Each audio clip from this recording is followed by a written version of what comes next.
Parish Commission work session meeting to order, please. Roll call, Mr. Kirk. Mr. Dominic. Mr. Johnson. Pearson.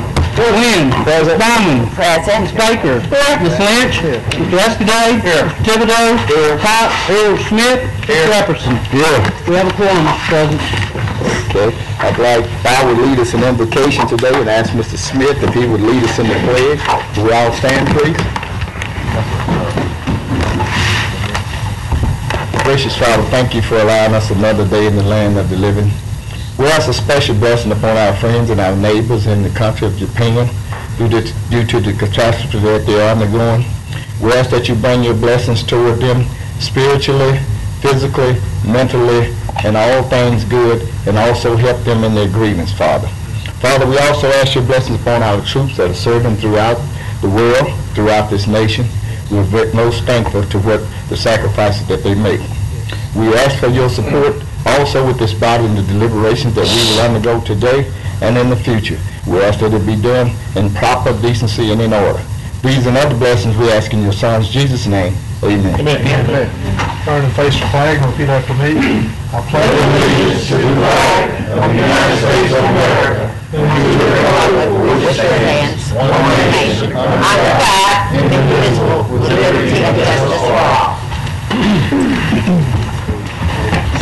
If there is anyone in the audience that would like to address the commission on any item other than an item that's on the agenda for public hearing or public comments, I need you to fill out a card in the foyer and get it to myself or the commission clerk, and you will be given the opportunity to express your concerns. You will have 3 minutes to do so.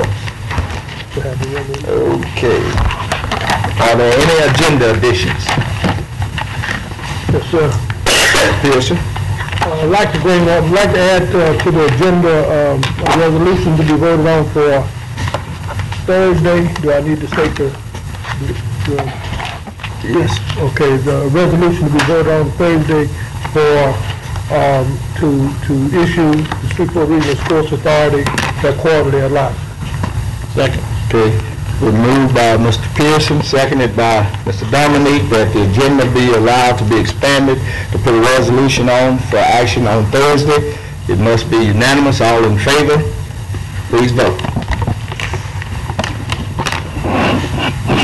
Okay. Done. That passes. Okay.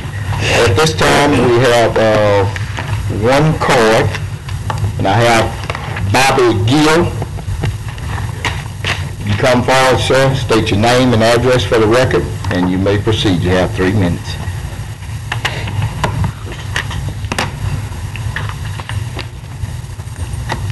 My name is Bobby Gill. With High Capacity Coal, LLC. We're a company that has just started here in the state of Louisiana, providing oil field service business. We're looking to establish I'm sorry? Address. Oh, address, I'm sorry. P.O. Box 8967, Bossier City, Louisiana, 71113 right now. Thank you. We're looking to establish a permanent home in Caddo Parish. We've actually discussed some property that the parish owns with Mr. Glass before. We're currently looking at another property, but as I spoke to Mr. Glass, we may be coming back to him as well to look at that property due to some unforeseen circumstances. But we're basically just looking for any and all, help that y'all can give us as a startup. I mean, anything from sales tax, which I know at this point is, all parishes, all state governmental agencies are hurting for money, so, whatever y'all can do in that regard to helping us with permits, fees, things of that nature, just whatever you can do. So, I've got a little handout my assistant controller has. You can kind of pass around to give you kind of some background on us, what we're looking, kind of some projections of payroll, new hires, estimates, things of that nature, kind of give you an idea of what we're projecting in this area, kind of the investment that we'll have from an equipment standpoint, also from a capital outlay for the building itself, things of that nature. Well, if you don't mind, sir, I'm pretty sure we're going to get some questions are concerned, and you might want to go into a few details. Okay. Amount of jobs created, capital investment, I mean, the type of work it is. sure, oilfield service work in general, coal tubing, fluid pumping, nitrogen pumping specifically. It's basically for well stimulation, things of that nature. A package of this equipment, you're looking at spending about $4 million. For the coal tubing unit itself, for the ancillary equipment that goes with the coal tubing unit, for the fluid pump, and for the nitrogen pump. In addition to that, for a location, you're probably looking at $1.5 million initial investment. Getting all that up and running. We're looking at putting on 3 packages of this equipment. So a total investment of about $12 million just for the equipment, and then an additional $1.5 to $1.75 million for the land itself and the building. So it's going to be quite, an initial investment. Looking at probably having between 37 and 40 employees by the end of this year. Currently, we're at 20 employees. We're paying about $120,000 a month between those 20 employees. So, these are going to be well-paying jobs.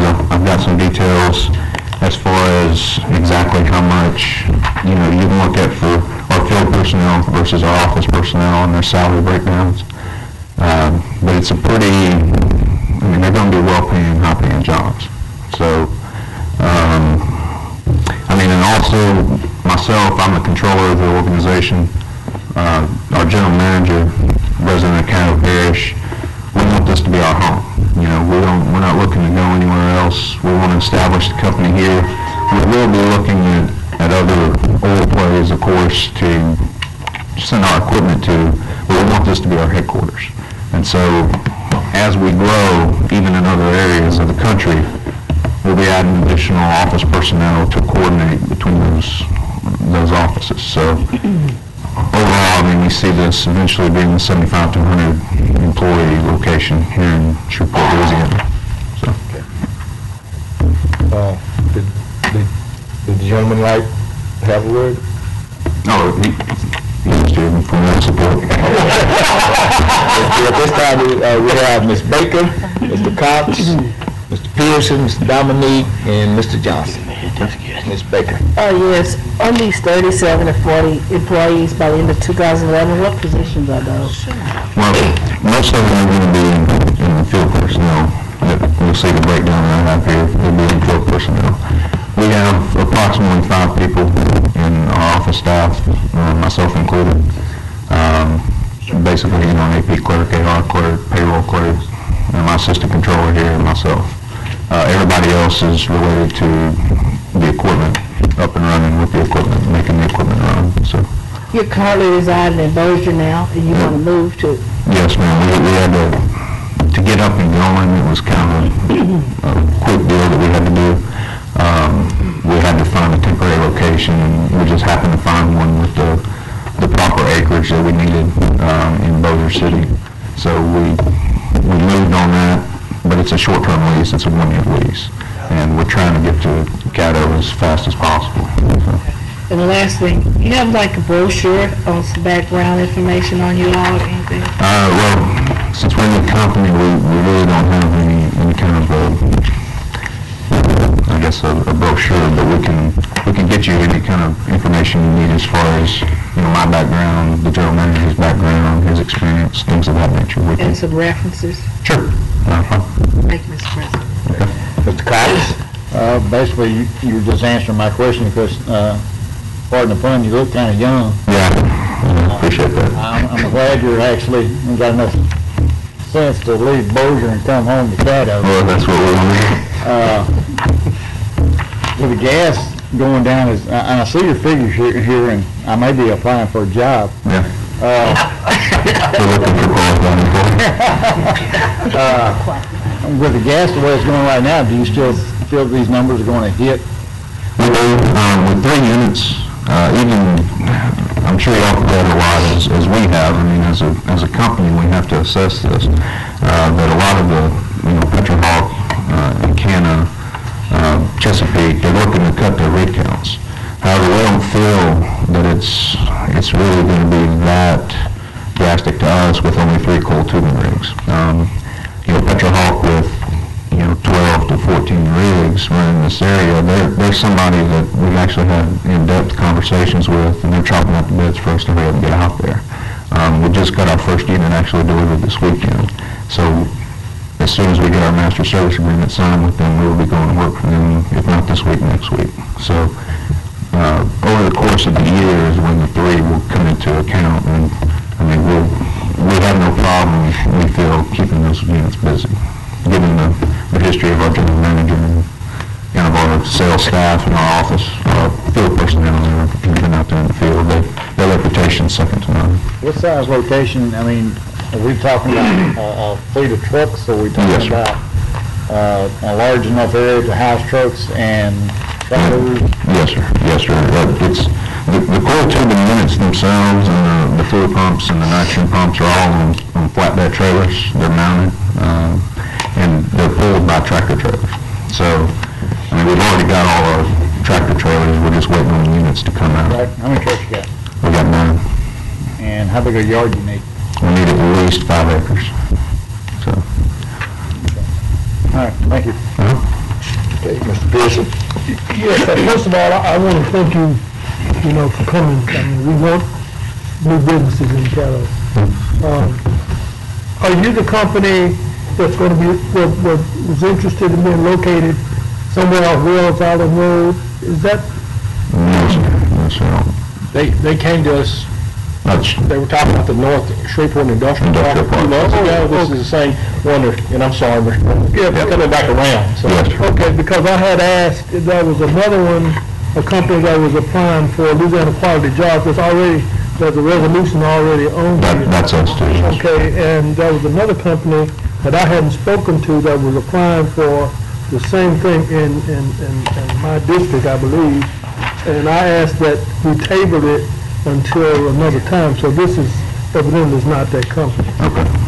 But you do understand what the application for applying for Louisiana Quality Jobs Program is and what it requires? Yes, sir. Yes. Okay, well, that's good. I'm happy that you've chosen to come to Caddo Parish. And that's actually one of the things I mentioned here is because with the Quality Jobs Program, you have to provide so much in benefit. I believe it's $1.50, $1.25 an hour for the health insurance, and we've gone above and beyond that. Our company values is we're going to apply as much benefits as we can to our employees. A new company, we're starting out matching 401k contributions. We're also providing, like this shows, over 55% of employee family coverage. We provide over 75% of their employee-only coverage. And we haven't caught the first job yet, but we're committed to our employees' benefits. We also provide half of their short-term disability, half their long-term disability, just because we feel that those are important benefits for the employees to have. So any and everything we can do to help our employees, we feel that we'll get it returned to us in the quality of work. That's right. Yes, Thank you very much. Point of information, Mr. President, it's my understanding that was Blue Streak Services you were talking about, Okay, yeah. Mr. Pearson, and Mr. Beckman was in attendance today, I believe. Okay, Yes. He is here. thank you. Okay. Well, on that point of information, then we would like to go ahead and have that gentleman come up, and we just wanted to hear from him, right? Yeah. So if he would fill out a card, Mr. Hopkins, and get it to us, and we'll let him come up afterwards, and that way we'll get the information we were looking for. Yes, next is Mr. Dominique. Oh, I just had a few things. This is my understanding. I talked to Mr. Glass, and just to clarify this, a few months ago we talked about this company located in the North Shreveport Industrial Park. I think we got some appraisals back, and sometime decided to go to Bossier. Due to the fact that I'm the chairman of that committee, hopefully we can meet in the near future. I know there's some issues with some things we need to discuss with Ward 2, and we just probably need to have an industrial committee meeting to discuss what we can and can't do. Maybe we could help y'all out. It's looking at y'all need 5 acres. Right. Do y'all need a building, and what size building do you need? We're looking right now at we're renting a 2 I mean, like a big building with high, Yes. office space is what I'm No, trying to do. at least 35-foot eve heights on the building is what we're looking at. Because these coil tubing units are, I mean, the How many square doors. feet? Shop-wise, I think we're looking at about 8,500. Office space-wise, probably about 4,500 to 5,500 square feet. Office, what'd you say? Office space-wise, about 4,500 to 5,500 square feet. So hopefully, Mr. President, we'll get a meeting together and I can work closely with Ms. Bakers. I know she's got an economic development kind of may overlap to create jobs, and Mr. Johnson, that would be in his district. Maybe we can have a committee meeting on business and other issues to see what we can do to help y'all out. All right, that'll be at you all's call whenever you're ready. That's it? I think that's all I have. Mr. Johnson? One question I had, well, maybe two, but one question I had was, I know at the beginning of my tenure as the commissioner, I did see that you were interested in some property up in North Shreveport Industrial Park. What were some of the things that, I guess, turned you away from the offer that was present? Really the price more than anything. I mean, it appraised for a lot more than what we thought. I mean, we were anticipating. And I mean, we understood, but, you know, we discussed it with Mr. Glass about the process of actually making a lower offer. At the time, we thought we were ready to move immediately and secure a piece of property and actually start building. We actually thought we would be well in the construction phase by this point. However, the piece of property that we found, we run into some issues with the owner of that property, who's an individual, and, you know, we're not convinced that they're going to get resolved at this point. So I had actually met Mr. Glass before the meeting and said it's definitely a possibility to try to work out something on that. The appraisal, that was the only That's problem. pretty much it. I mean, the property, we physically inspected it with Mr. Glass. It was lots 9 and 10, as I remember. It was very, very good. I mean, no elevation issues, no flood issues. So. Thanks. That's it. Mr. Escobar? Okay, you need approximately 5 acres, Yeah, at least 5 acres. 14,100 square foot building maximum, according to what you said, Yes, sir. 35-foot heights. You want to find the acreage and build a building? Yes, sir. Okay. And I'm sure you have a budget. You showing 1.75 million is a roundabout budget you have. That's for your building, land acquisition and building construction. Okay. Just mind me asking, are you going to you going to pay cash for that, or do you have what kind of financing mechanism do you plan on using? We have the ability to pay cash, whether the owner wants to or not, I'm not sure. To this, I can tell you up to this point, he's paid cash for most everything. There are alternative mechanisms that we can assist you and direct you with in that nature, as well as maybe job training dollars. You'll have to be gearing up, hiring new employees. I know this is technical. When I was your age, I worked for Schlumberger. I used to operate a hydraulic workover rig, so I fished coil tubing wells before. So we can possibly help you with that. Would you? Are you really wanting to purchase the property? Would you be amenable to leasing it? I think he's wanting to purchase it. We looked at potentially leasing something down at the port. I talked to Mr. Levinson briefly about that, but when I gave it to the owner, he wasn't in favor of that. You know, there are other creative options and ways to do that too as well. And We're open to that. I think Mr. Glass and our administration will get with you and can finally show you a list of the things that we may be willing to do, and there's some options available that kind of out of the box thinking to encourage development of that park that may be amenable to you and allow you to keep your capital for what you really should have it for, and it's buying equipment and coil tubing units and things like that. So I'm encouraged. We'll do everything we can to work with you, and this is a good business, and despite those wells always need work, That's right. It's not just bringing them in the first time, it's not going treating them when they're sick. That's right. And getting the most out of them. So you're in a pretty good business based on the fact of the amount of wells that have been drilled here, and they're going to continue to be drilled. That's right. So we'll be looking forward to working with you. I wish you guys success. Thank you.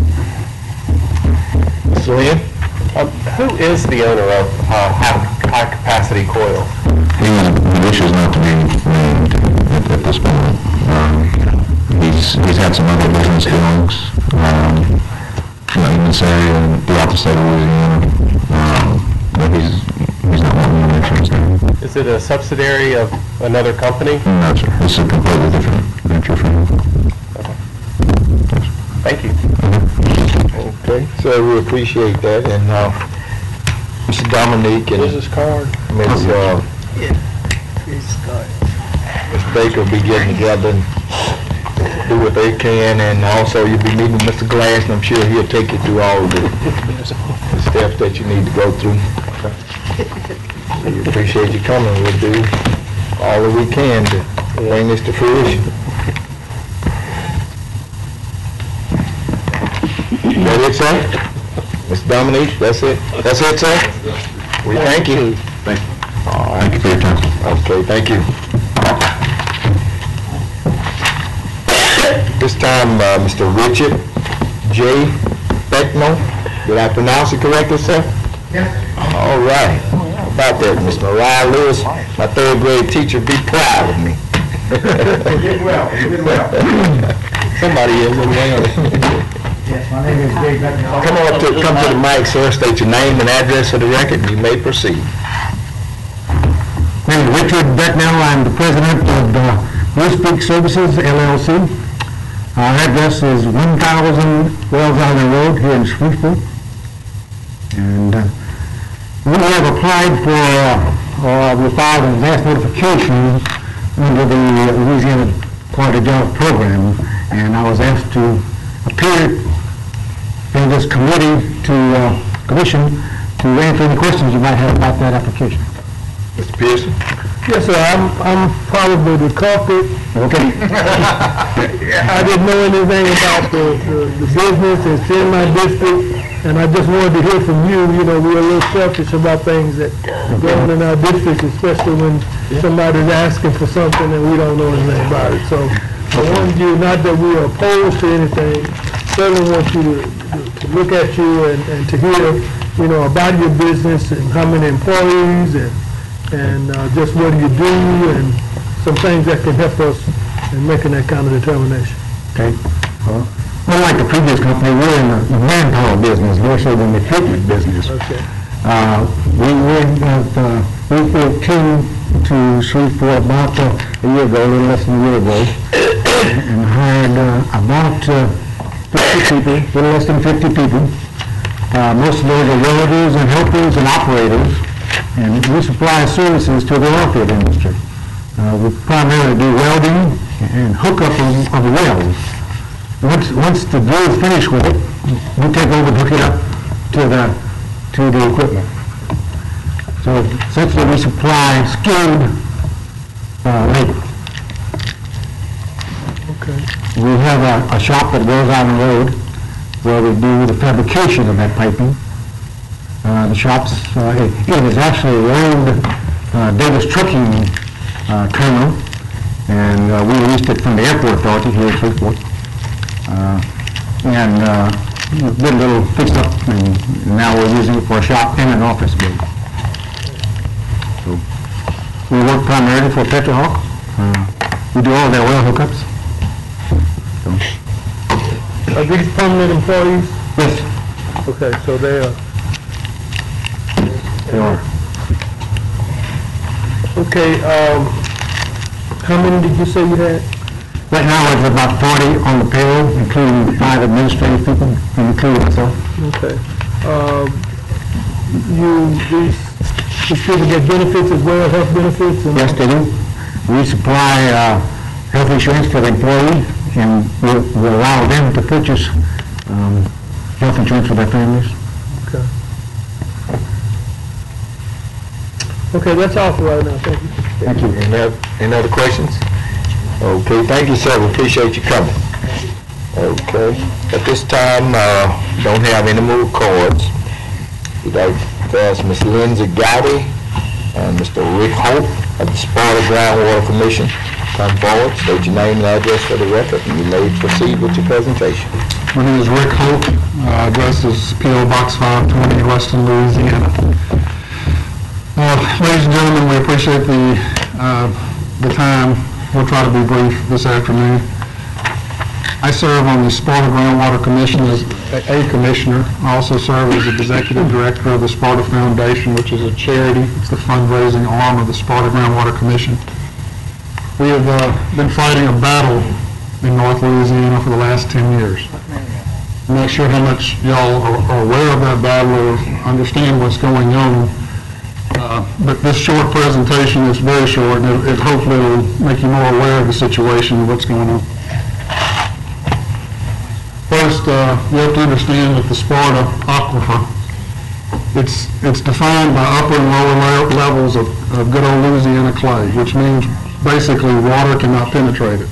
There's only one area in the outcrop area where water can penetrate the aquifer, and we'll get an illustration of that coming up.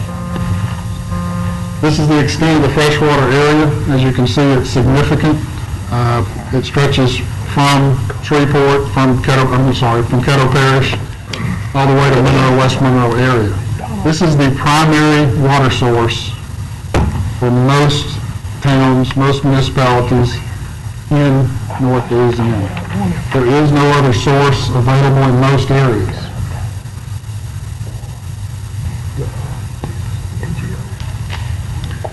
It is a potable water source for 16 parishes in North Louisiana. These are the major users. There's reasons for Beanville Parish, Smurfett Stone, they're a significant user. Washita Parish, we have lots of industry that uses the Sparta. So this is an effort not only for the general public as far as water usage, but for business and industry.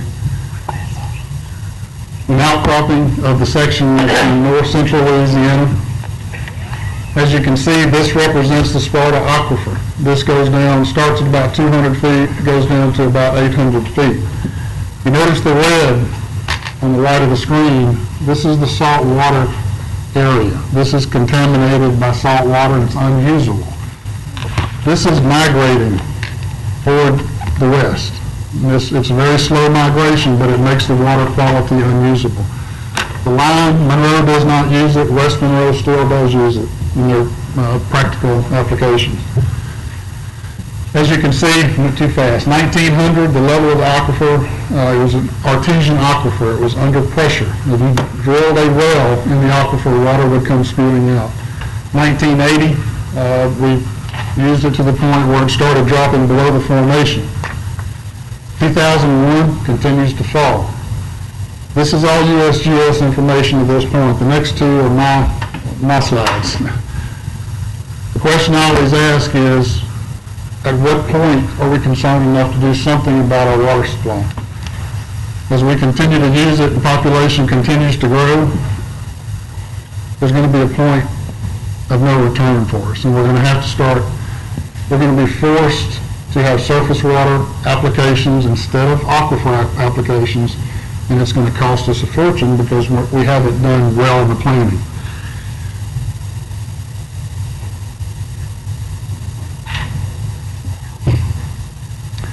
That's an example of a couple of wells. Some have dropped as much as 80 feet since 1970. So the question is, do we just keep on this track? It's important to all of us, including Caddo Parish, I believe, because this affects business and industry in North Louisiana, not significantly Ruston or West Monroe. The Sparta meets hydrological criteria for a critical designation. I could stand up here and talk for 3 hours about the state's involvement in effectively fighting us on this critical designation. The criteria is recognized nationwide. There are 3 criteria. The Sparta aquifer meets all the criteria. This is an important couple of statements coming out. This is Darwin Nockamus. Darwin Nockamus served as the district chief of the USGS, and he's talking from that perspective. He is suggesting that the Sparta is in fact a critical situation. Governor Huckabee, 91, said the depletion of the Sparta aquifer is will be one of the most critical problems facing the state of Arkansas. That was in 91. 98, the Mississippi River Commission, saying the same thing.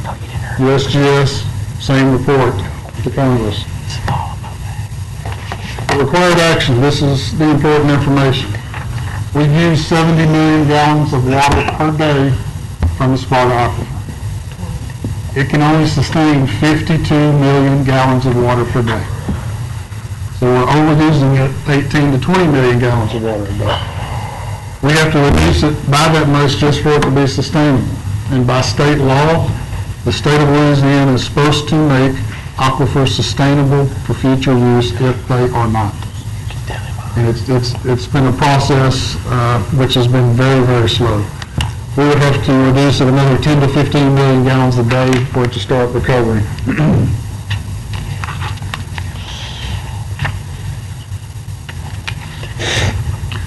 That is the amount of water last year that we overused. 6,570,000,000 gallons of water is our goal of reduction. That's a lot of water. This next segment is going to be on the Sparta Foundation. And before we get there, I kind of want to say that initially when we started this a decade ago, concerned citizens got together. We formed a committee and approached the state legislature to form the Sparta Groundwater Commission. The goal was for us to manage our own water supply. We live and breathe and we drink the water. We wanted to be able to manage the water. Whenever that went through the legislature, they stripped the Sparta Groundwater Commission of all the powers and turned it into an advisory commission. They didn't like the idea of us managing our own water supply. That one thing has probably affected us most. We have not been able to get any funding. We have not been able to get any state or federal funding. We cannot impose any kind of fees to help with our efforts. And it's critical for us to continue moving forward with our efforts because education is going to help on conservation. That's going to be a big factor. There's a couple more projects. We got about 10 more minutes on the presentation. I want to get Lindsay involved at this point. The Sparta Foundation was formed as a charity so we could take donations from the federal government, state government, private individuals, municipalities, parishes, so we can further our efforts.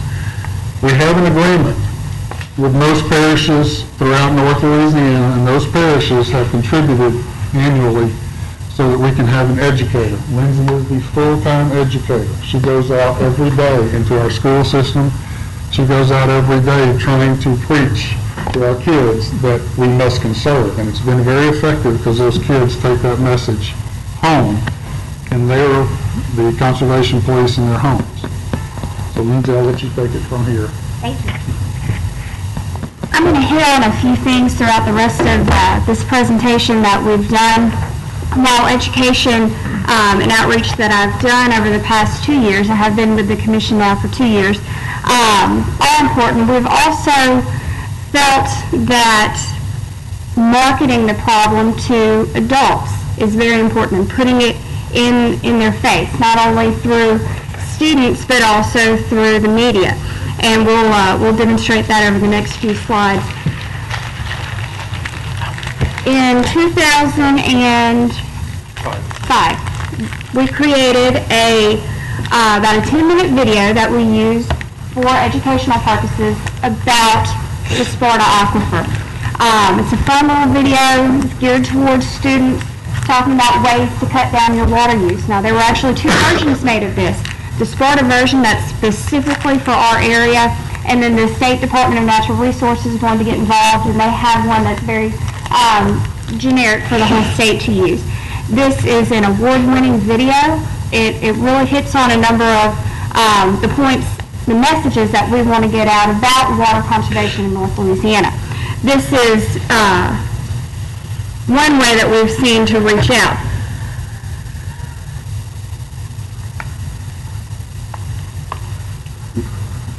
In October, we hosted the first ever Lincoln Parish Water Fest. Now, Water Fest, if you're not familiar with the program, Claiborne Parish initiated the program and has kept it going. This will be their 9th year. And what it is an interactive educational event where the students come out. It takes place on a school day. We work with the school board.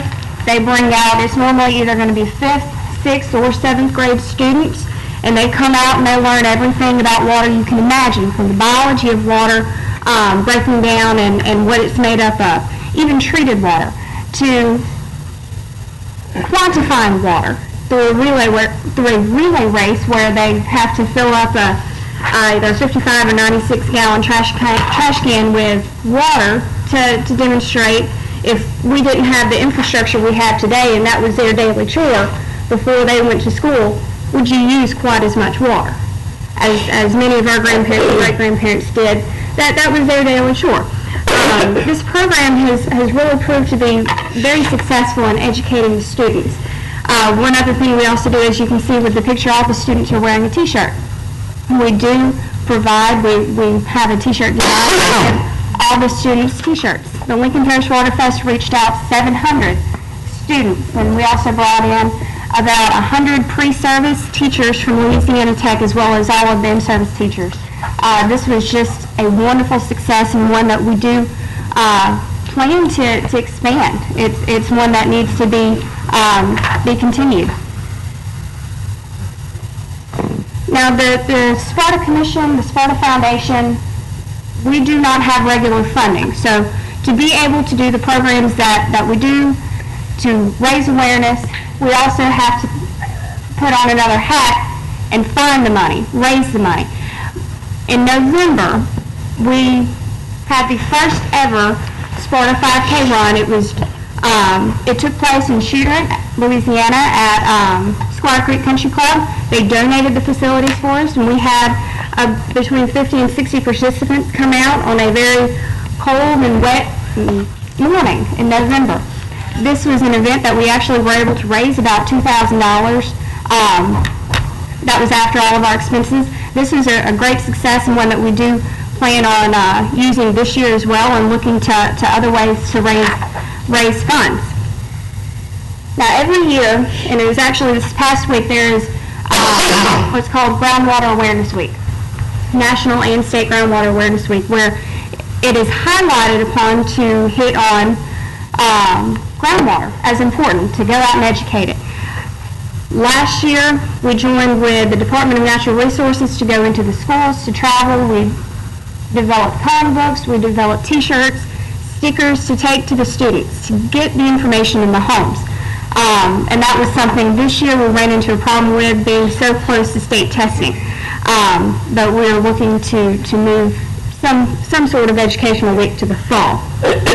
We do have, by state cooperation, the Union County Water Conservation Board in Union County, Arkansas, and the Sparta Groundwater Commission join on monitoring wells along the state lines to monitor any recovery from Union County and any depletion from Louisiana, so we can stay on top of what's happening on the scientific side.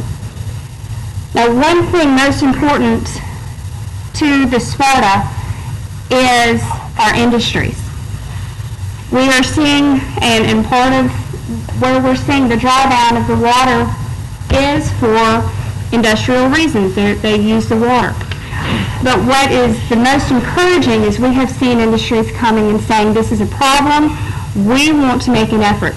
You see a picture here of Mr. Rick as well as Mr. Mickey Mays, who is on the State Groundwater Resources Commission, speaking with representatives from Flake Board, which is a very important company for the economy of Lincoln Parish.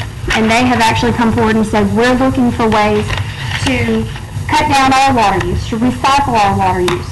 This is the wave of the future, and it's very encouraging that we have industries in North Louisiana that are wanting to make this step. As well as we have graphics packaging in West Monroe. Now, this is a program that Governor Jindal jumped in, very much involved with, and has actually funded, what is the dollar amount they have funded? Jindal took the lead on this, the governor took the lead, and it's going to cost about $21 million. You'll remember the deficit's 20 million gallons a day. This will reduce that deficit in half. This packaging will be using reused gray water. It'll be filtered through these filtering units, and they'll come off the Sparta completely. So this is a major funding project. This is really $20 million. This is what the state has contributed to the effort. And this is a big deal because this is going to help cut this in half.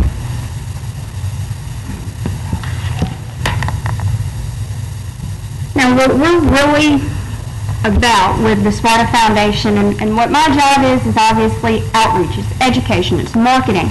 And these are a few ways that we're doing that. We have created billboards that we have had up on and off. We look for donation spots.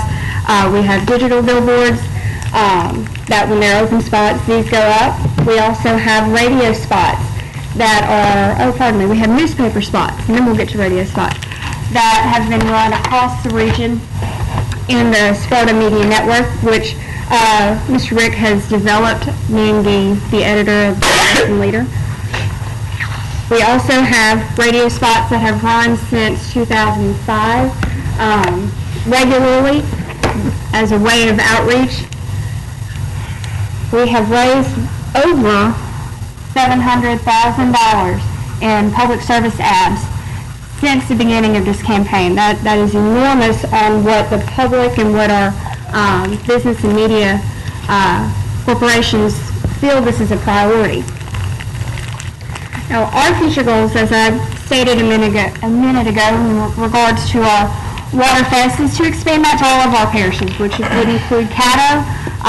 Personally, I think this should be a program that every parish in the state, every student should be able to go through in either the 5th, 6th, or 7th grade.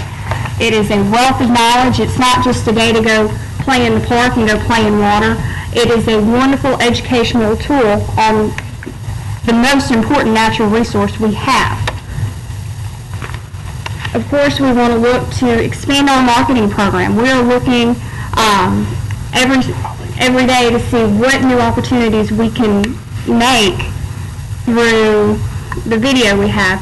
We've recently shot cut out of the video to make a commercial, a 30-second and a 45-second commercial spot that are playing in Monroe, West Monroe theaters, Ruston theaters, as well as will be playing on our local channels.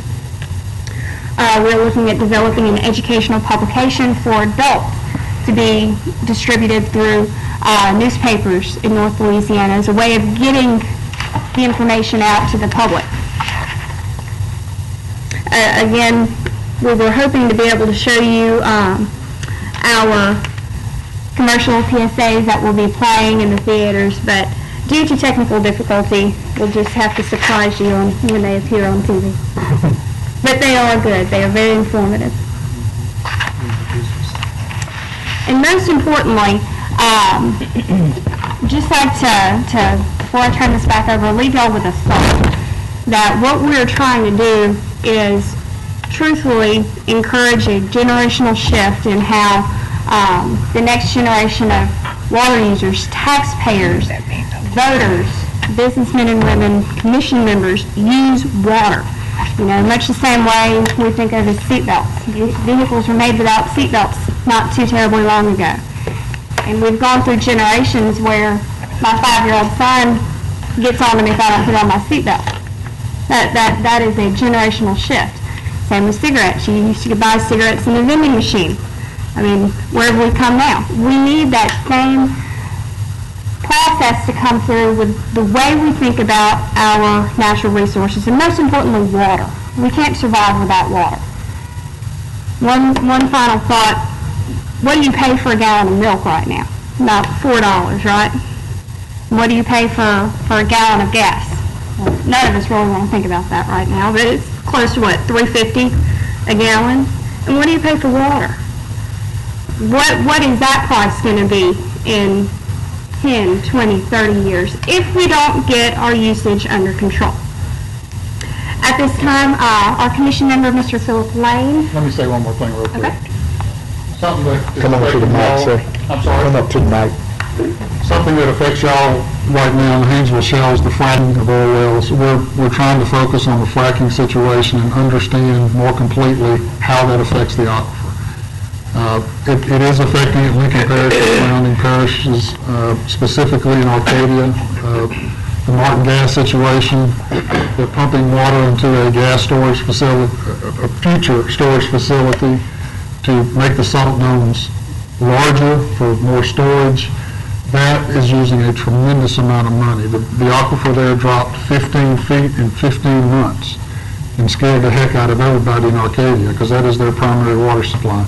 As y'all move forward on the Haynesville Shale, that situation, we hope to have information we can share with everybody about how it is affecting it. The DNR is doing lots of study on that specific item, and hopefully we can come up with some recommendations. Right now, the DNR cannot say you can't use the aquifer. They're not, by law, they cannot do that.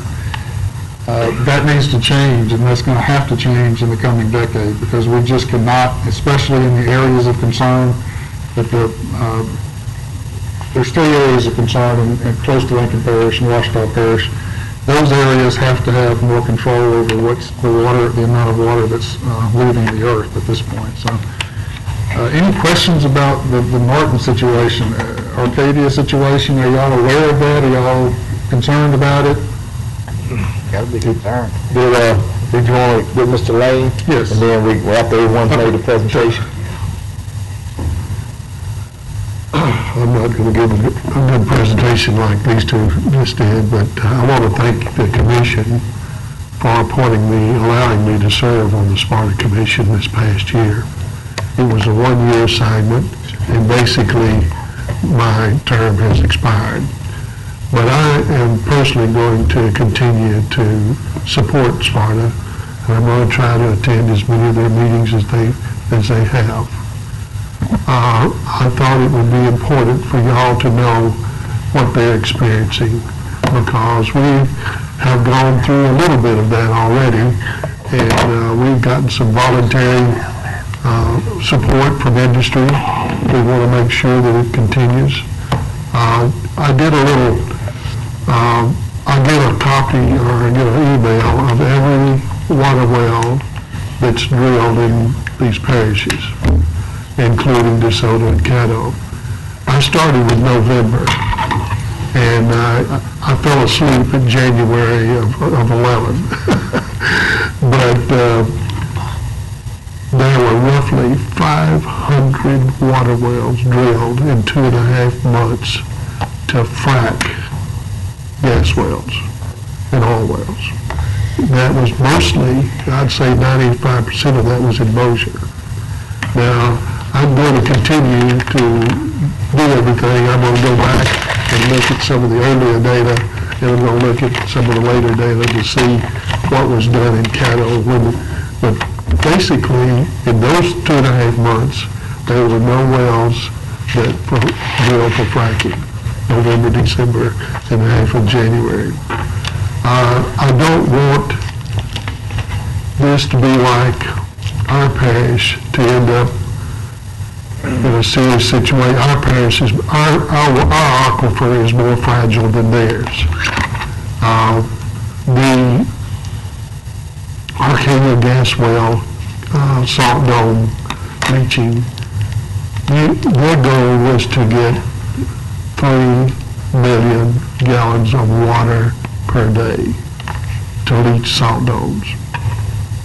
And although it is undecided at this time as to what that's doing to the Arcadia area, we think that it is having an effect upon the water table there.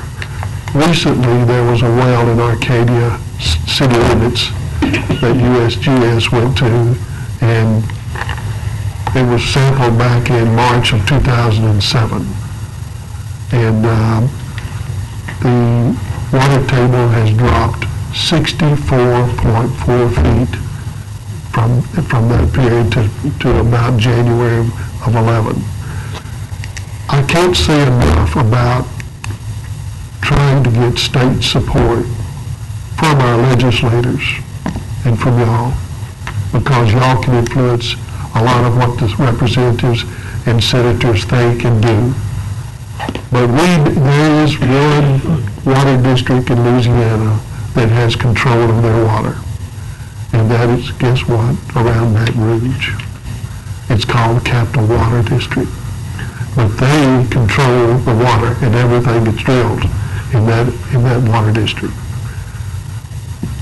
Sparta needs the same capability, and we may eventually need it.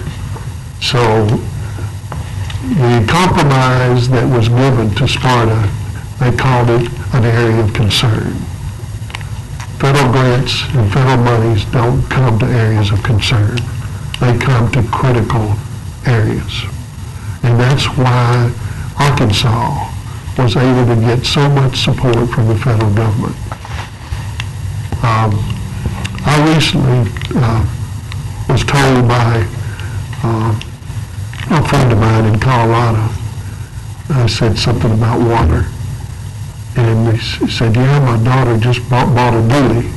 Well, I don't want everybody in Caddo Parish to have to go out and buy a dually to put a 500-gallon water tank on the back of it to supply water to us in the future. But that's what they do in southwest Colorado. And I would encourage you to move forward in your planning for a parish-wide water supply, one north, one south, whatever, and to the point of either locating your property, getting your plans together, because you don't solve this problem overnight. And I would like to say one thing about Mr. Holt. He's the publisher and editor of the Western Daily Leader. But he was also telling me just before the meeting started that he is part Caddo Indian. And it's turned out that his distant relative was the interpreter for the Caddo Indians. And anything to do with government or whatever, he tried to be the go-between. And as a result of the Caddo Indians in that bill, they awarded him, gave him all the land between Line Avenue and Red River. Now, you say, well, where did Line Avenue get its name? That used to be called the fence line. Am I correct, Richard? Right. And the Line Avenue is named as a result of the fence line being down there. And all that property at that one time belonged to his family. Anyway, do you have any questions for me? Okay. Let's see, we have one ending comment. I appreciate your past contributions. Y'all have contributed to the process, and I would appreciate any consideration y'all may have. The parish and municipal funding that's the way we pay Lindsay. That's the way we have a full-time educator. So thank you very much. Okay, we have Mr. Lynn, Mr. Thibodeau. What is the percentage breakdown between industrial and residential for the usage out of the Sparta aquifer? It's about 40% industrial. It's about 40-45% industrial, about 50-55% for the public supply. Does all of that industry help support your group? Off and on. They have, you have to understand that if you're an industry and you drill down in any aquifer and it's free, there's not going to be any incentive for you to do things like fix leaks. You're not going to want to spend the money to fix the leaks.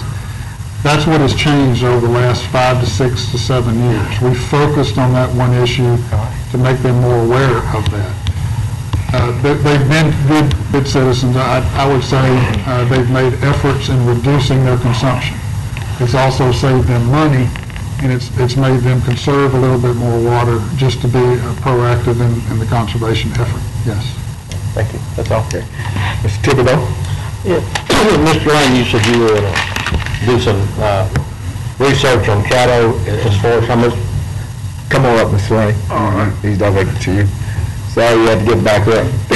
Don't shoot a dog technique. You want to research, see how much of the water was used for fracking. My understanding, and this was recently, was that a pretty large percentage of fracking in Caddo has been done with surface water. Now, whether that's a legitimate statement or not, I don't know. I think that's probably true, especially recently. Yeah. And I'm going to follow that all the way through to March, from maybe June, July, when we started getting the notifications, and just see how much that's, been adhered to. I think they have done that in most instances. Gary Henson, I want to give him, And maybe you heard it from him. yeah, he's done a lot to get the industry to relinquish getting off the aquifer. And he's been very effective, I think, in that regard. And the second thing is that government still needs interpreters between government and the people sometimes. You're right. Thank you. On the fracking situation, the DNR has been focusing the last couple of years to encourage surface water. Come on up to the mic, sir, please. Okay. Over the last couple of years, the DNR, Department of Natural Resources, has focused on at least getting them, asking the question, have you done the research to see if surface water is available? So it is a focus of them, and you're right, it is changing, it's getting better and better and better, but the Arcadia gas storage is one prime example, 3 million gallons a day, boom, all of a sudden, all these little things we're doing, they're kind of insignificant when you're talking about that. So. Right. Mr. Escabay? Did I understand you correctly when you said the state is the obstacle to you being given the critical designation? Yes. Is that the Secretary of the Department of Natural Resources? No. Specifically? Initially, it was very simple. You met the criteria, the 3 criteria. That was basically it. You met the criteria. The state would examine it and give you a critical designation. Whenever we did that, we supplied the information. We did the engineering study, the engineering report. We submitted it to the state. They delayed it and changed the definitions in the statute so that they could effectively add another criteria. Instead of it being critical or okay, now it's either okay, area of concern, or critical, and put the judgment in one man. That's Commissioner Jim Welch. Jim Welch, one department did that. Do you know why he did? Yes, sir. I know all our elected officials also why they were against it. Basically, their concern was that it would affect business and industry. So the people in Washita, Lincoln Parish weren't necessarily in your support, in your corner on this? Support. They basically went on record saying they were not in favor of a critical designation. That's when everything changed. Politics entered into a situation that should have been based on scientific criteria. Based on their objections, though, what alternatives did they offer as far as trying to maintain the integrity of the aquifer? Answer that question. Got a bunch of bozo legislators there? I can't make that statement. Okay, well, that's a question, isn't really a statement. Has anyone changed their opinion lately? No. Okay, who instigated or initiated the deal with the packaging plant in the state? It goes back to before the governor was elected. I pumped all this information into him, made him aware of the situation. In second month of his term, he decided that was the route he wanted to go. He could not have done it without the support of the legislators. So I have to give them credit for supporting it. But he was bound and determined to make sure that he had some kind of play on this and he had an effect on the results. So the reluctance over there, I guess, to really do something about it or to grant you critical designation and give you control over water usage is the fact that they don't want to stifle industrial and economic development. And our basic argument was people are not going to invest millions of dollars without doing the engineering studies to find out if they have a good source of water. But they publicly made many statements saying that a critical designation was bad for business.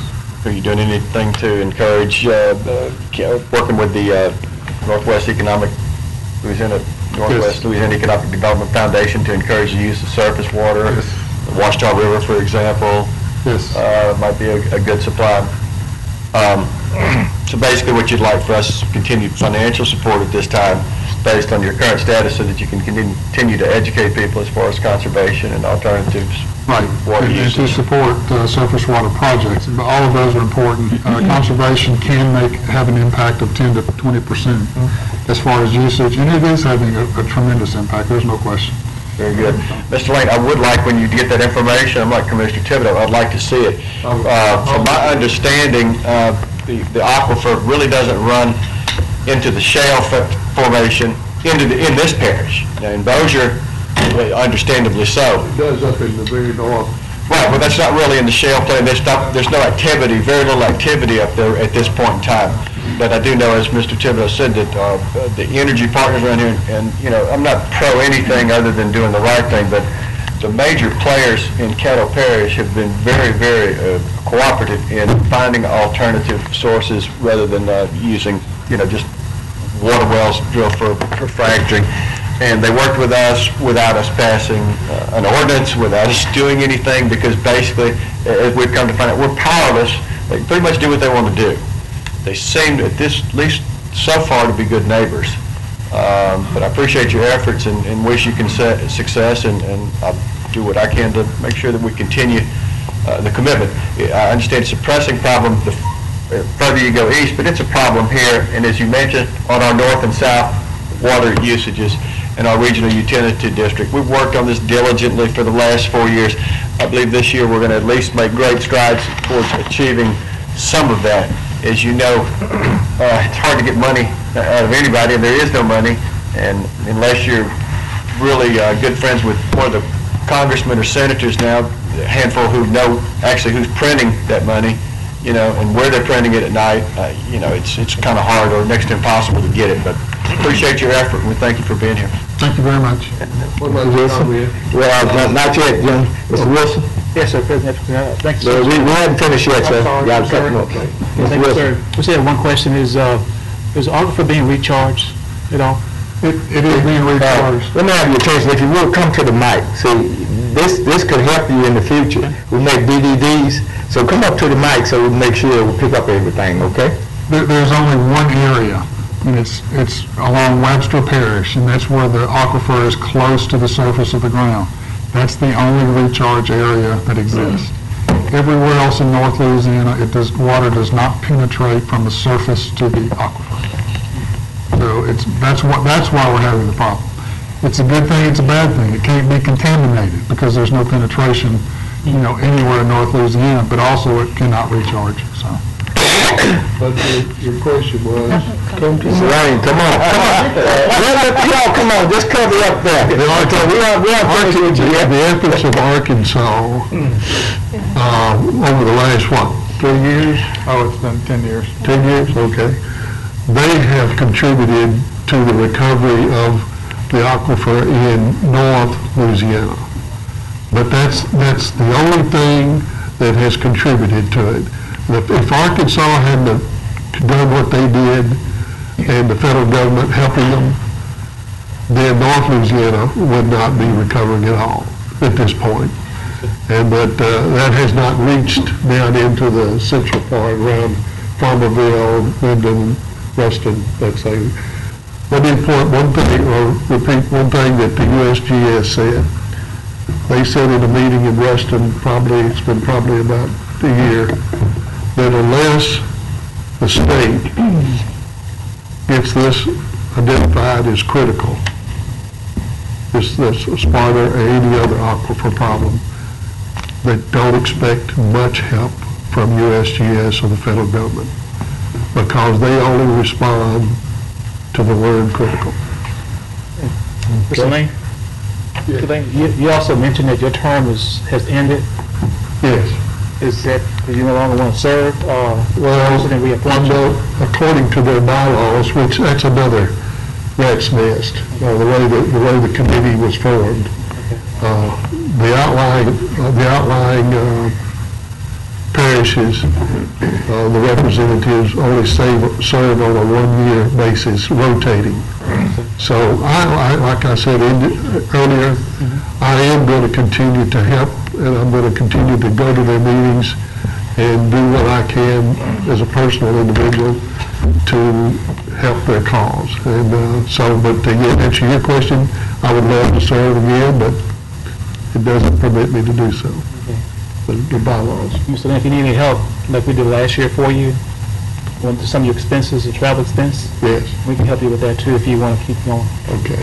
By the way, Woody paid for some of my gas. Thank you. Don't leave yet now, still have 2 more. Oh, okay. Okay, next is Mr. Cox. Let's see what y'all done, y'all pumped us all for all this information, you just want to leave. Yeah, we're in a hurry now. We've been waiting 2 months to get you here. Yeah, okay. Okay, the state support is gone, and has been for a while. It's not gone, it's just slow coming. Well, It's when changing. when it comes to the railroad, to the oil, and to the gas industry, they're the 3 main players in Baton Rouge. They're the ones who tell our legislatures and our reps down there, this is what we're gonna do, and they bow down to them. How can we support you, go down to Baton Rouge, and get that critical support we need to go to the federal level? What do we need as parishes in North Louisiana? That this water, to me, is gold. It ain't gas, it ain't oil, it's gold. Ask Texas what they're trying to do. They're begging people to put a pipeline from Dallas to the Sabine River. People in Houston are begging to put a pipeline from South Texas to South Louisiana. What we have and what we're losing is gold. They're shining their seats down in Baton Rouge and in these offices of the oil and gas industry, not worried about our future until it dries up. What we need to do, and in my opinion, is load up, find the committee that's over this and tell them, this is our land, this is what we're going to do, and then go to the federal level. Overstep them. You know, if they don't want to listen, say, we had 3 critical points, we made them. They went and put another one on there to satisfy their needs, not the needs of North Louisiana. So you tell me, what is our plan to help you get what you need to go to the federal level? The best way to answer the question is just to give you what actually happened. And number 1, Congressman Rodney Alexander said that it's going to be necessary to get a critical designation to get federal funding. We have a $110 million project that we've planned. It's in phase 2 as far as the paperwork and the planning. It's simply pumping water from Lake Darbone to Ruston and to Farmville. It's very doable. Can we get $110 million to do that? Probably not anytime soon. But whenever I called Commissioner Welch, this is back in 2005, this is back when they said the criteria is history, now it's up to one man's decision. And he will not tell us what his criteria is. So I point blank asked him on the phone, Commissioner Welch, what does it take to get a critical designation? What does the situation have to be? His response was, when the wells run dry, that's a critical situation. His word for word what he said, and that illustrates the frustration that we have, that illustrates the point that if it's one man's decision and it's not based on science anymore, I don't know. I have no idea how to convince them at the state level that this is a critical situation. We basically, in 2005, 2006, fought hard, went to Baton Rouge, we did all of our homework, we had all the experts lined up to say this is a critical situation, and we got turned down. So until we get new legislators and a new commissioner, I don't see a way to do it. A tea party for water. You're exactly right. Mr. President, I would make the suggestion that we invite this gentleman from Baton Rouge up here and let him stand before us. What about Mr. Campbell, have y'all contacted his office as far as Public Service Commission? No, I have not. That's not a problem. They don't have jurisdiction over water. He didn't do that? No. Okay. I would make that suggestion as far as we invite this man up here and have him tell the people of North Louisiana what his intentions is. Is he going to let this water run out? And if so, how's he going to replenish it? Scott in jail has, Governor Jindal put Scott in jail over Jim Welch. I assume that's the right. That's correct. And it appears that Scott in jail is more receptive to the issues. And he should definitely be involved. And Mr. Welch would, a lot of, I've seen Mr. Welch squirm a little bit under Mr. Angel's comments and questions. So, Secretary Angel has provided the leadership we need, but he is not Jim Welch's boss. Jim Welch he has specific laws that he has to follow, and the secretary cannot say, you have to do this. It's specifically the commissioner who is appointed by the governor, his decision alone on these issues. On the laws that they wrote. Right. To supersede the criteria. That's correct. That's really good to have. Thanks, sir. Okay. Ms. Smith? Mr. Holt, you mentioned the salt domes in Arcadia. You didn't say a lot about it. That's still ongoing, and the water usage is still having to be done for that. It is. And DNR is monitoring the situation. There were two councilmen that called me prior to that, and they literally were in a panic, and they said, you've got to stop this. And I'm like, I can't do anything to stop it, but we can sure give it publicity and make sure everybody's aware of it. That publicity has made a difference, because now everybody's aware of it. And whenever you go, and there's several specific instances of business and industry doing things on their own to help in the conservation effort.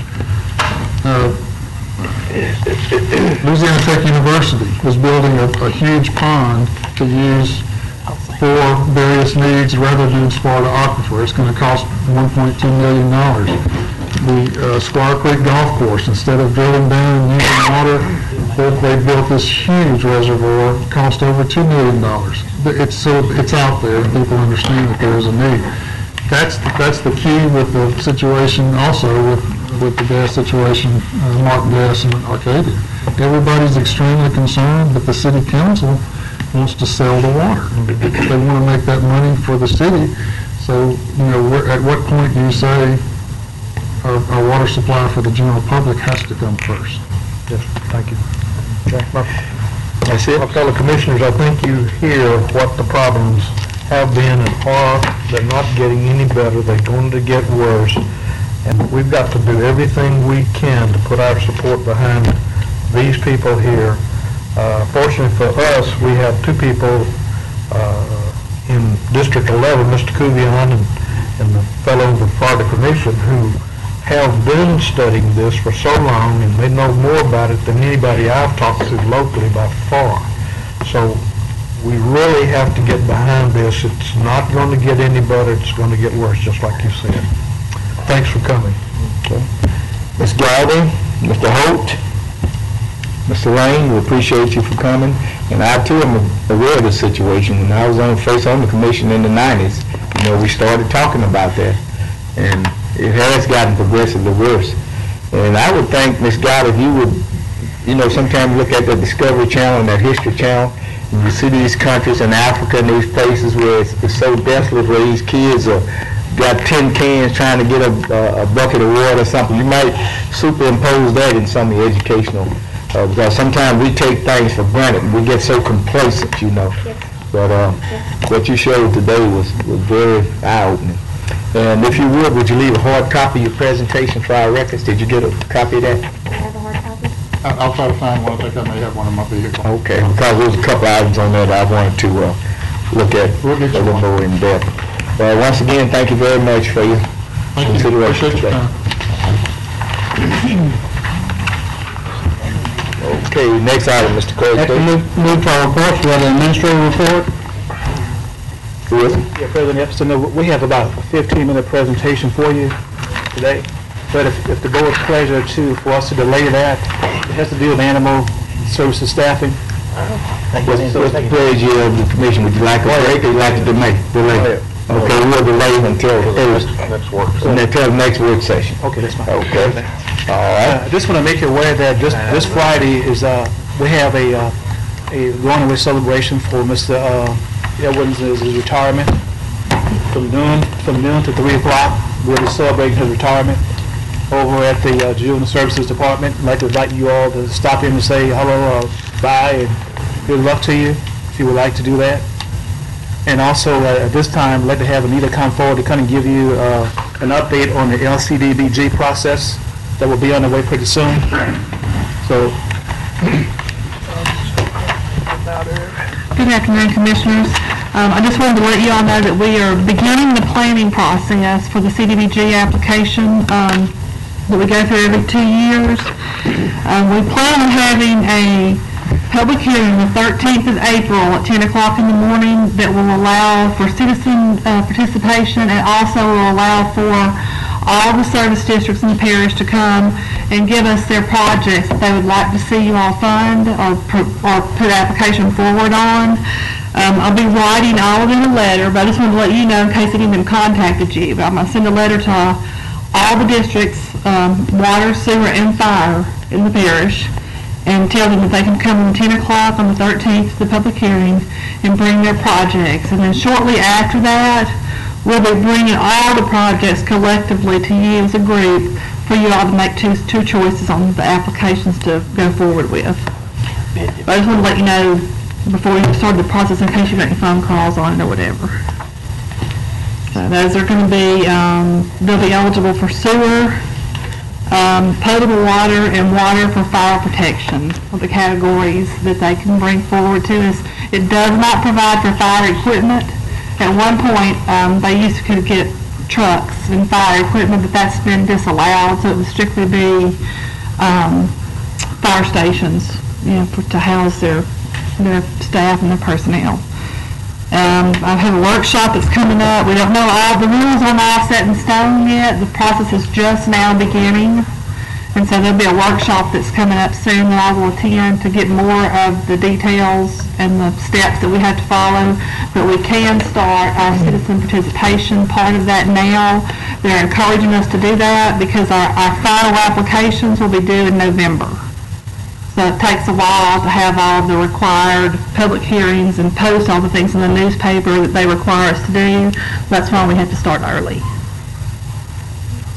Anyone have any questions? Mr. Cox? This is not concern her, it's something else. Okay, so you want to come on the communique? Okay. Okay, so if you're looking forward, look for that in the coming months. After we gather all the projects, we'll bring those to you collectively, and the districts will be here to answer any questions about their prospective request. Okay. Thank you. thank you, Anita. Okay, what we got next, Mr. Craig? So that concludes my report for Oh, today. excuse, okay, thank you. Communiques and committee reports, any communiques of commissioners? We have Mr. Cox, Mr. Escabay, anyone else? Okay, Mr. Cox? Well, I was looking forward to the presentation from Animal Services, so I can wait till Thursday for that, but I did have a few questions for him, if possible. I'd rather do it in our work session than have it on. Okay, so Mr. Harris? Well, It's fine. it's for the next work session. Next week, yes. Questions, it had nothing to do with this presentation.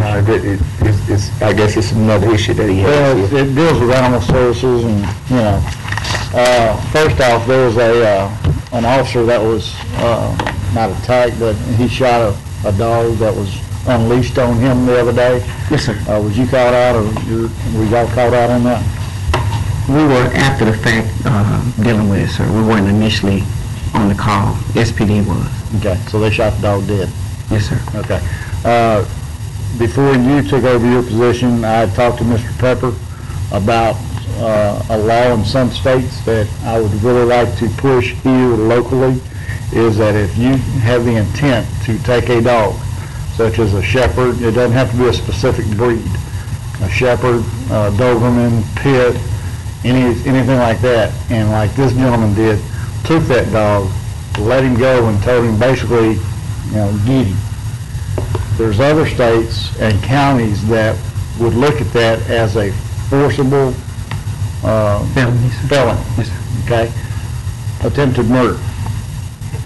You and I talked about this. I would like to get with you, the administration, legal, to see what we can do about getting this paperwork done as quickly as possible. Bring it back to the board and let the board vote on it to put it out. Do we have to put that out to the voters? Or is that just be an ordinance that we? Yeah. Okay. This is becoming a problem, and the law enforcement's one thing. But when you take an animal and you sick it on a individual that's not protected like an officer, there's no rights for another human being. Case in point, a lady named Deborah who runs a apartment complex. She was kicking out a tenant. This happened about 2 years ago. The tenant knew he was getting kicked out, so he left the dog inside. When she went in to inspect the inside, that pit attacked her, almost killed her here in Shreveport. This is how long we've been trying to look at this. So with your support, the support of this body, I'd like to go ahead and push that as quickly as possible. Okay? There's something else I wanted to talk to you about is, and we want to do it now because other commissioners probably has this on their roadways in their districts. People are out now selling animals on the side of the road again, and it's going to get worse. There is a ordinance in your ordinances laws that's against that. You cannot sell animals on the side of the road. So what I'd like to do is have a plan from you. Yes, sir. As far as what we're going to do this spring and summer to combat this. You have them lined up on Mansfield Road every weekend causing traffic jams. Last year there was a lady out there and her husband selling pit bulls with the mother pit tied up to the bumper while kids were playing with the puppies. Now, if that pit just literally went crazy because she didn't like a certain child, that was a problem.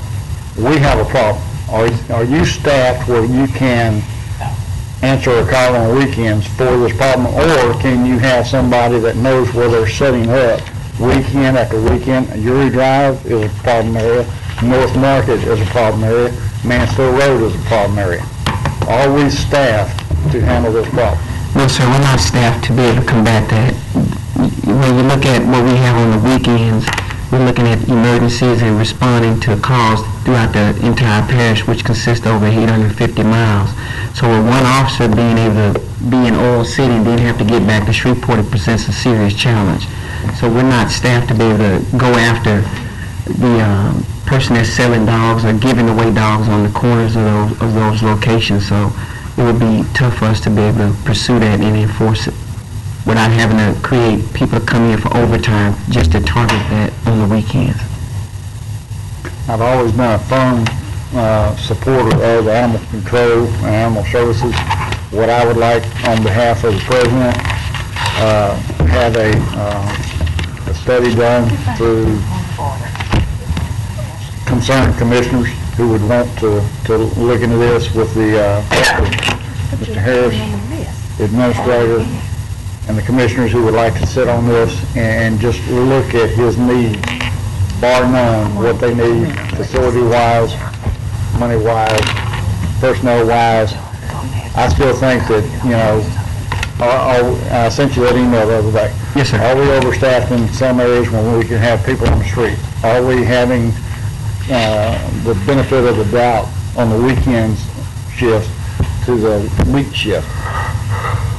Sometimes it takes somebody from the outside looking in to give you some other line of sight. We need to look at this problem. It's always been a problem. We've always put a Band-Aid on it. It's time enough to sit down. Let's get these done. Let's get the ordinances done. Let's get you set for the next 5 years, 10 years down the road. Yes, sir. With your permission, I'd like to talk to you after this meeting to set up that deal. Mr. Escalade, is your concern relative to the mosquito? Okay, but let me go to Ms. Bowman. She has a concern relative to animal. And just to comment with you, David, mainly on Jewel, I guess I run them off from over there and they come to wherever you are. And be assured, the Shreveport Police Department, because we addressed this while I was serving on the council, they were really getting bad in Jewella, right at Greenwood. Before you get to Jackson, they would just line up, and it's almost like a flea market. Yeah. And yeah, a lot of them were not even from this state. Correct. Who would bring them here and try to sell them there on that particular corner. However, it would always be on the weekend, Saturday, Sunday, and speaking to the chief of police, he said just give them a call and they'll come and handle it. They're not even licensed to do anything like that. As a matter of fact, I was about as bold as you can get one day, and I went up to them and I said, you know, well, you're going to have to move from this corner, that you can't do this. But they're not humane toward these dogs at all. If you see how they have them tied up. So one thing I can suggest in the meantime is basically trying to contact SPD. And there are ordinances on the city's books that address some of this. Okay, that's it? Yes. All right. Sit, Mr. Cox? Well, one more, vaccinations, we are every year, right? Or, I had a gentleman ask me, why don't we follow the state guidelines of 3 years when we have 1 year? Well, that's a technical issue dealing with the state veterinarians and veterinarian associations, sir. The state law requires that a vaccination for rabies be administered every year. Although the dosage right now, you can get it where it goes for 3 years. The problem is with those animals not coming in but every 3 years, you're going to lose some people into that process. So until the state veterinarian gets on board with the 3-year vaccination, we have to go with 1 year. And it's a state law. I mean, the vaccination does qualify for a 3-year vaccination for rabies, but it's an annual shot that has to be administered, so that will have to be changed at the state level. All right, thank you. We can add the Walmart at Pines Road and Westport also with the animals. And we can also involve the Revenue Department. I know I had some citizens contacted me, say they were starting a car wash and a detail shop in the neighborhood. So we sent the Revenue Department out and they said, hey, where's your license? So that's another process we can add in there too, and probably make some, make an ordinance that, you know, make some stipulations as to that. Okay, is that it with Mr. Harris? Okay, at this time, Mr. Escudé. Before I get into that, I just want to piggyback on what you were saying. It seems like most of the problem with these people selling pets are within the boundaries of the city limits. As Joyce mentioned, the city has its own ordinance prohibiting those things as we do. If they're in the city limits, not only are they operating without a permit or unlawfully, they're not remitting sales tax, they don't have an occupational license or temporary vendor's permit, and they're breaking an ordinance which prohibits that. So I would think the appropriate people to call if it's in the city limits would be the police department. Outside the city limits would be the sheriff's department. Anyway, my information is that we had a space and utilization committee meeting today, and we discussed two things. The first of which was Dr. Ron Heason, who is the library board director, came to us and expressed their need for additional building space that they're going to pay for out of their own reserve funds to set up administrative offices so that they can start using the downtown library more, adding more space for customers rather than for maintenance. They've got small elevators, they've got storage issues, a whole host of other things. It's very, very costly. They've identified 2 or 3 buildings that they'd like to bid on. I hope you'd support the resolution today, which would be allowing them to go ahead and start the process of bidding on these buildings. This will cost us nothing. We're not responsible for maintenance of these buildings, but as in the past and with all other library properties, we, the parish, and the taxpayers, the people of Caddo Parish, will actually own the building. Even though they're purchasing it with their funds, they're going to maintain it with their funds. Secondly, we also discussed the ongoing discussion of renovations to the clerk's office, the outer area here. It was decided by the board that they were going to, we requested Mr. Hopkins along with Mr. McClung, Buildings Grounds, go get together a formal plan of a redo of that area, converting those spaces more user-friendly. You can have a workstation, work areas for commissioners as well as private meeting areas, so forth. They'll get that next few weeks, and we'll hopefully be able to make a final recommendation on the redoing of that area. That's all I have. Thank you, Mr. President. Okay. Okay, on my report today, I'd just like to give accolades to all of the women that in parish administration, as well as our elected women on the commission. Oh, I'm sorry, I missed Mr. Pearson, but I'll come around to it. But this is National Women's History Month, so I want to give accolades to all y'all, Erica, Anita, all the women employed by the parish, as well as my colleague, the women on the commission. We appreciate the great work that you're doing. Mr. Pearson. My committee will be meeting Thursday at 2 o'clock to talk about the master plan. That's all. Okay. We ready, Mr. Clerk?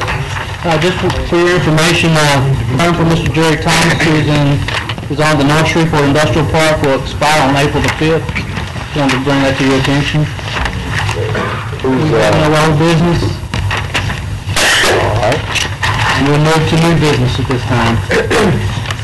Ordinance number 5075 of 2011, amending and reenacting Chapter 26, Sections 26-168E of the Code of Ordinances regarding the appeal process of the authority of Caddo Parish and regulation of motor vehicles and traffic for the year 2011. Moved by Mr. Smith. Second. Seconded by Mr. Cox. We'll pass 5075 of 2011 for Thursday. Any comments? Just a brief explanation if I could. Mr. Smith? This is a typographical error according to Mr. Grubbs that just straightens up a typo that we had. I think that's right, Mr. Grubbs, isn't it? There's just no quiet way to correct typographical error in an ordinance. Thank you, sir. I want to go ordinance 5075 through 5078 and resolution number 9. Let me get a point of information. Now, say for the people that may be streaming or whatever, do you think we might need to read a little blurb on it, whatever? Because we don't really mention anything. I mean, that's left up to you all. But We had determined a couple of years back that if we would englobo it at the work session, then it would be totally read at our regular meeting. If it was totally read at the regular meeting, you could englobo it. So at least it was discussed and read once. I think preferably Thursday is the time, since we're on camera, to read them. Okay. But that's just my thought. Okay. Now, come with that again, Mr. Thibodeau. Englobo 5075 through 5078. Well, we got... Well, no, we hadn't voted on that. Go ahead. And resolution number 9. To 5078 and resolution number 9. Yeah, and I've got to make a couple changes on 10. That's why I didn't put it in there. Okay, moved by Mr. Thibodeau, seconded by Mr. Escudé. All in the discussion relative to the... Okay. I have one question. I'm sorry, Ms. I just Baker. wanted to ask John what buildings they were going to be. Did they say what buildings they were going to have? Or were they just... She talking about The library. They have 4 they're looking at. One is their preference, and they didn't want to say because there's other people looking at them and Okay. I understand. Okay, that's good. All right. We'll vote on this up. Advance to Thursday. All right. That passes. Advance to Thursday. Next, we have resolution number 10 of 2011, supporting Dr. Matt Chimino in an effort to secure relief from his 2008 property taxes. I need to make an amendment to that. If you see what's written, starting where it says, in his effort to, right after 2 would go, seek relief from his 2008 property assessment and for the reduction of his property taxes from 2008 to the current year. And you've got everyone was given a copy of this. If I can get a second, I'll explain why I have it. Everybody, by Mr. Thibodeau, seconded by Ms. Bowman. On the discussion, Mr. Thibodeau. Yeah, as you recall, Dr. Simrell came to speak to us, I think at the last meeting or a meeting before. He's sent us a packet, and I certainly would not want us to get into a habit of solving these kind of problems or trying to solve them through resolutions, because that's not the That's not the final answer, but I think that the problems that were caused, that he's been through are so egregious that I think that as a commission, I would like for us to say to whomever he finally goes to for any kind of relief, that we're in agreement with him and feel like that this was way above and beyond, what it should have been for his property taxes. So that's why I'm asking the commission to pass this resolution. And Ms. Bowden? Yeah, I certainly agree with you on this. It's not anything I'd like to do for anybody that just keeps coming, but this guy has some true problems. Right. And to be honest with you, I think that the tax assessor's office has really screwed him, and it's wrong. Why don't you be diplomatic? But this is just wrong. He came before the council and tried to see what we could do. We sent him to you guys, and then he comes here and we trying to send him everywhere else. He's just going around and around in a circle. You know, he served his country. It's not like he's trying not to take care of it, but they were just outright lazy and would not do their jobs and assist him in the manner and in a timely manner like they should have. So, I mean, really, we need to just really scream about it, because when you start just screwing your citizens up like this, it's wrong. And you just can't sit back and be quiet about it. Thank you. Yeah, I was going to say, and if this passes Thursday, I would like us to send a copy of this resolution to the tax assessor's office and to the Louisiana Tax Commission, just to let them know that we are in support of him, and I think it's that important. Okay. All right, we'll vote to advance the resolution to Thursday.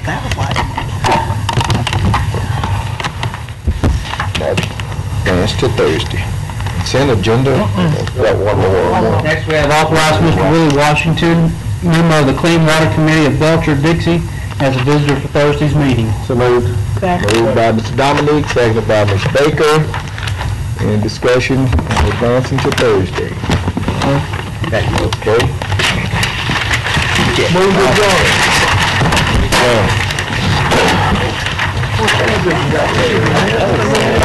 Hey, Steve.